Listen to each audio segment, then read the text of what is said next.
सारे शैम्पू के लेबल्स पर और बॉडी लोशंस पर या फिर तुमने सुना होगा कई सारे सोप्स के लेबल्स पर पीएच बैलेंस करके लिखा होता है। हमें जानना है कि एक एसिड और एक बेस कितना स्ट्रॉन्ग है या फिर कितना वीक है।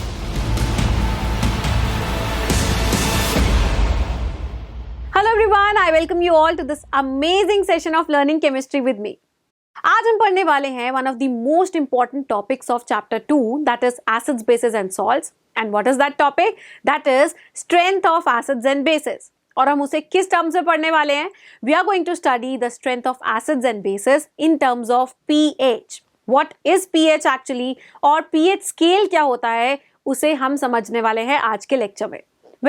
इससे पहले कि हम इस बहुत ही इंपॉर्टेंट टॉपिक पर आगे बढ़े और उसके कुछ क्वेश्चंस को सॉल्व करें, do not forget to like, share and subscribe to our channel so that you never miss an update from us and you get notified whenever we put a video on our channel.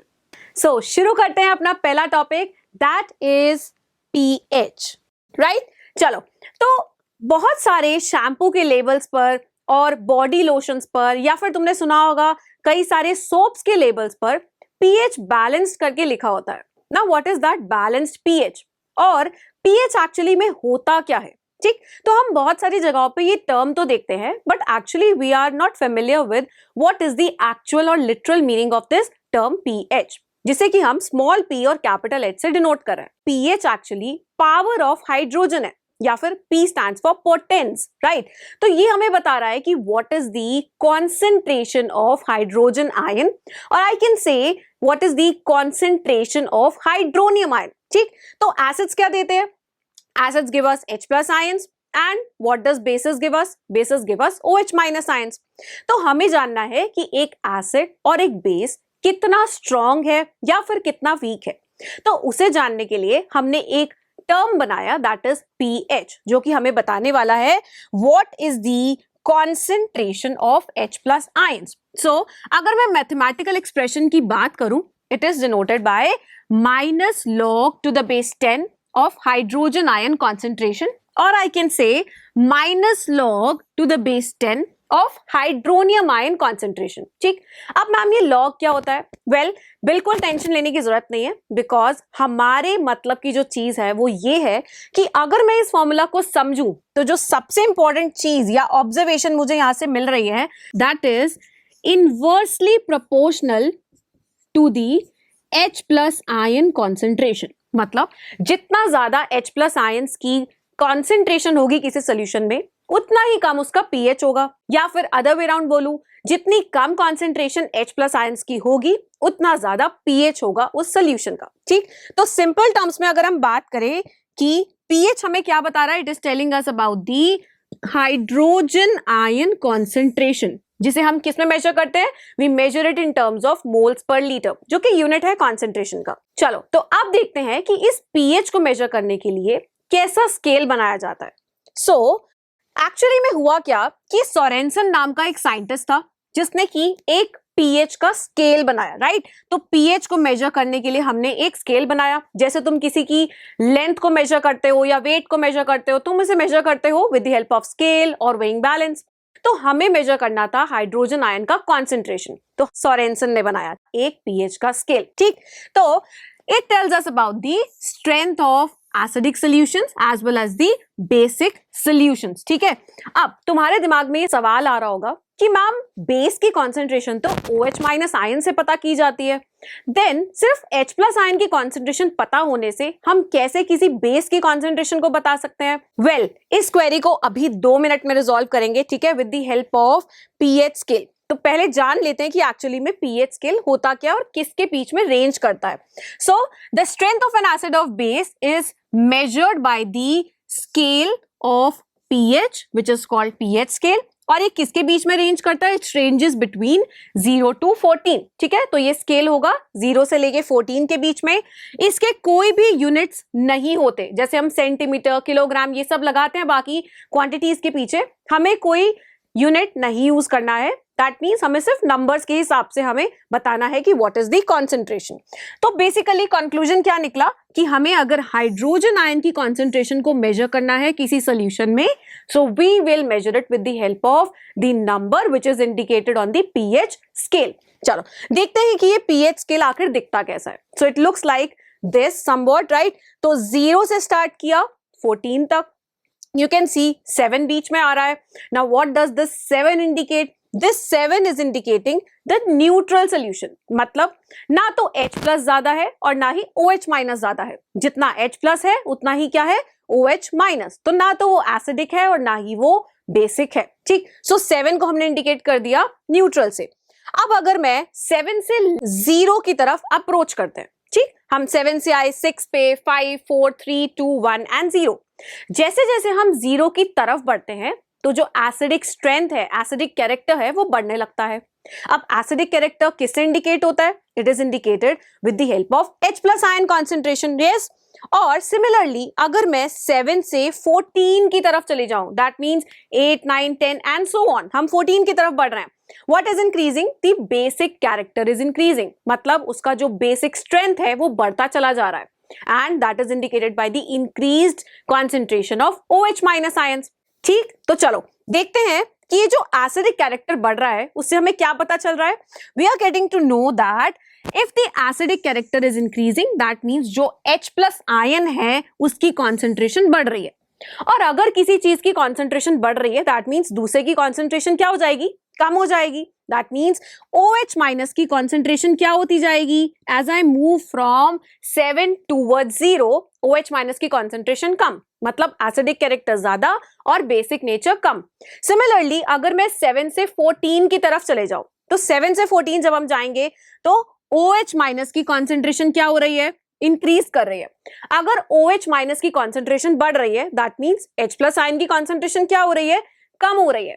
और अगर H plus ion की concentration कम हो रही है, that means उसका acidic character क्या हो रहा है, कम। या फिर दूसरे शब्दों में कहूं कि अगर एसिडिक नेचर कम हो रहा है तो बेसिक नेचर बढ़ रहा है, राइट। तो क्या अब तुम्हें समझ आया कि सिर्फ H प्लस के बारे में पता होने से हम उसका एसिडिक और बेसिक स्ट्रेंथ दोनों बता सकते हैं। दैट मीन्स कौन कितना ज्यादा एसिडिक है या फिर कौन कितना ज्यादा बेसिक है, and 7 being the neutral point, ठीक। चलो देखते हैं अब कुछ ऐसे एग्जाम्पल्स जिनकी की अप्रोक्सीमेट पीएच हमने लिख दिए।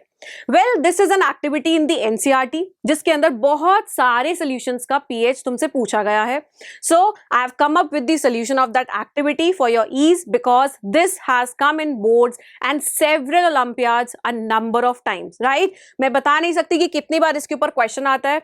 अब तुम्हें हर किसी की पीएच को रटने की जरूरत नहीं है, you need not cram that, okay. तो हमें एक बेसिक रफ आइडिया होना चाहिए कि किस सब्सटेंस की पीएच किसके अप्रॉक्स होगी। फॉर एग्जाम्पल हम कोई रैंडम सब्सटेंस लेते हैं, for example we have coffee. तो कॉफी के बारे में तुम्हें आइडिया होना चाहिए that it is acidic in nature, that means इसकी पीएच जो है वो 7 से कम होने वाली है। सिमिलरली अगर मैं बात करूं सपोज ब्लड की, ठीक, तो हमारी बॉडी में ब्लड होता है, उसकी जो पीएच है दैट इज अप्रोक्सीमेटली 7.4। तो हमें एग्जैक्ट वैल्यू याद रहे ना रहे, बट हमें इतना जरूर पता होना चाहिए that it is slightly basic, मतलब न्यूट्रल से थोड़ा सा आगे है, ठीक। तो तुम सभी सॉल्यूशंस का एक बार पीएच जरूर देख लेना। We get the questions of arranging these solutions in the order of their increasing और decreasing pH. So you should have a vague idea, rough idea कि किसके अराउंड इनकी पीएच फॉल करेगी।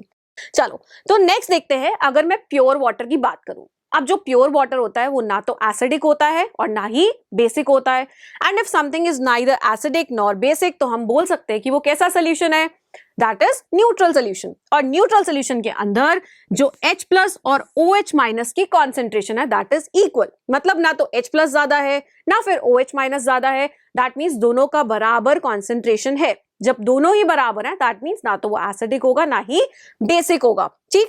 चलो आगे देखते हैं कि न्यूट्रल सब्सटेंसेस का जो पीएच होता है वो कैसा है, 7। ये मैंने तुम्हें पहले भी बताया था, राइट। दैट मीन्स अगर मैं लिटमस पेपर पे चेक करूं किसी न्यूट्रल सोल्यूशन को तो उसका कलर चेंज नहीं होने वाला है। इनफैक्ट लिटमस क्या किसी भी इंडिकेटर में उसका कलर चेंज नहीं होगा, बिकॉज ना तो वो एसिडिक है ना ही वो बेसिक है। चलो तो अब बात करते हैं एसिडिक सोल्यूशंस के बारे में। उनका पीएच है लेस देन 7, मतलब 7 से हम किसकी तरफ बढ़ रहे थे, we were moving towards 0। For example I take two solutions, ठीक, एक सोल्यूशन ए लिया और एक सोल्यूशन बी लिया। सोल्यूशन ए का पीएच है 1 और सोल्यूशन बी का पीएच है 2। अब इन दोनों में से किसका पीएच कम है? The one which is having pH 1, that means उसके अंदर H प्लस आयन की कॉन्सेंट्रेशन क्या होगी? ज्यादा, क्योंकि हम जितना ज्यादा जीरो की तरफ अप्रोच करते हैं एसिडिक कैरेक्टर या स्ट्रेंथ बढ़ता जाता है। And similarly if I talk about solution B, तो उसके अंदर comparatively to as compare to this solution A, हमारे पास H प्लस आयन कॉन्सेंट्रेशन क्या होगा? इट विल बी लेस, अगर दोनों को कंपेयर करें। तो क्या हम इस पूरे से कंक्लूड कर सकते हैं कि जितना कम पीएच होगा उतना ज्यादा वो सॉल्यूशन एसिडिक होगा और उतना ही ज्यादा हम उस एसिड को स्ट्रॉन्ग बोलेंगे। तो अगर तुमसे पूछ लिया जाए which is a stronger acid out of A and B, so you will undoubtedly say that solution A will be more acidic or a stronger acid. चलो, similarly we see for basic solutions. अब ये जो basic solutions है उनका pH कहाँ होता है? 7 से ज्यादा। तो अगर मैंने दो सॉल्यूशंस लिए, solution A and solution B, ठीक, अब ए और बी में अगर ए का पीएच है 10 और बी का पीएच है 13, तुम्हें क्या लगता है कि किसके अंदर OH माइनस की कॉन्सेंट्रेशन ज्यादा होगी? तो जैसे जैसे हम 7 से 14 की तरफ जाते हैं OH माइनस के आयन की कॉन्सेंट्रेशन बढ़ती जाती है। दैट मीन्स सोल्यूशन ए जिसका की पीएच 10 है उसके अंदर कम OH माइनस कॉन्सेंट्रेशन है। And if I talk about the solution with pH 13, उसका OH माइनस का concentration compare to the solution A is more. That means if I conclude then I should say that higher the pH, more basic will be the solution. ठीक, जितनी ज्यादा pH उतना ज्यादा basic solution, या फिर मैं बोल सकती हूँ उतना ज्यादा स्ट्रॉन्गर बेस होगा। तो अगर तुमसे कोई पूछे कि A और B में which is a stronger base, तो हम क्या बोलेंगे? B is a stronger base as compared to solution A. Okay. तो अब हमने पढ़ लिया pH के बारे में, pH स्केल के बारे में, राइट, और कैसे कंपेयर करना है दो सॉल्यूशंस या दो से ज्यादा सॉल्यूशंस की pH को। अब अगर तुम्हें बोला जाए कि दोनों सॉल्यूशंस में ना रेड लिटमस को डिप कर दो, जब हमने रेड लिटमस को डिप किया तो इसमें भी red litmus turn blue and in this solution also the red litmus turn blue. तो अब हमें कैसे पता चलेगा कि कौन सा सॉल्यूशन ज्यादा बेसिक है? Obviously with pH। And how will we indicate that कि हमें विजिबल हो that this solution is more basic and this is less basic? तो इसके लिए हमने यूज किया यूनिवर्सल इंडिकेटर, ठीक है। सो यूनिवर्सल इंडिकेटर हमें बताता है the relative strength of the acids and bases, कौन ज्यादा एसिडिक है और कौन कम एसिडिक या बेसिक है। Okay, and to obtain an idea on how acidic और बेसिक अ सब्सटेंस इज, हम इस इंडिकेटर को यूज करते हैं। अब ये होता क्या है? What is actually a universal indicator? Universal indicator basically बहुत ही सारे डिफरेंट इंडिकेटर्स या फिर डाइज का मिक्सचर होता है, ठीक है, और वो कुछ ऐसे कलर्स रिप्रेजेंट करता है जब हम उसे डिफरेंट पीएच वाले सॉल्यूशंस में डिप करते हैं। एक येलोइश कलर का पेपर होता है, जब हम उस येलोइश कलर के पेपर को, दैट इज यूनिवर्सल इंडिकेटर को, डिप करते हैं डिफरेंट सॉल्यूशंस में जिनका की पीएच अलग है, तो हमें वो डिफरेंट कलर्स दिखाता है। फॉर एग्जाम्पल, मैंने डिप किया उस पीएच पेपर को या फिर यूनिवर्सल इंडिकेटर वाले पेपर को, किसमें? दो सॉल्यूशंस में, ठीक। अब जब इस पेपर को हमने डिप किया तो हमने देखा कि अगर एक सॉल्यूशन का pH 3 है और दूसरे सॉल्यूशन का pH 5 है, तो दोनों के अंदर it will show us different colours. That means वो ऑरेंजिश या येलोइश टोन का कलर दिखाएगा फॉर pH 3 एंड फॉर 5 उसका जो कलर है वो कंपैरेटिवली लाइट हो जाएगा। अगर मैं बात करूं दो और डिफरेंट सॉल्यूशंस की, suppose we are talking about pH 8 and we are talking about pH 12. Can you see the visible difference between the colors of these two solutions, right? तो हमें ये clear indication मिल जाता है कि कौन सा solution ज्यादा basic है या ज्यादा acidic है with the help of different colors indicated by the universal indicator. है ना कमाल की चीज? चलो, तो इसी बात पे एक क्वेश्चन कर लेते हैं अच्छा सा। So we have been given two solutions, solution A और B. एक का pH है हमारे पास that is 6 and the other is having pH 8, ठीक है। The question which has been asked from us is that which of the above solutions has more H plus ion concentration? अब H plus ion की concentration ज्यादा किस में होगी? We clearly know कि जैसे ही हम 7 से 0 की तरफ बढ़ते हैं H प्लस की कॉन्सेंट्रेशन बढ़ती चली जाती है, तो जिसका भी कम pH होगा उसके अंदर H प्लस आयन की कॉन्सेंट्रेशन ज्यादा होने वाली है। That means out of A and B you can see that कि pH किसकी कम है? that is of solution A. तो हम बोलेंगे the solution A has more H plus ion concentration than solution B. ठीक है? So out of A and B, H plus ion concentration will be more in A and less in B. Right? Well, that's all for this video, students. I hope you've understood what is pH, pH scale क्या होता है, what is universal indicator, and how do we compare two solutions on the basis of their acidic or basic strength with the help of pH. Well, if you enjoyed watching this video, then don't forget to like, share, and subscribe to our channel. Thank you for watching.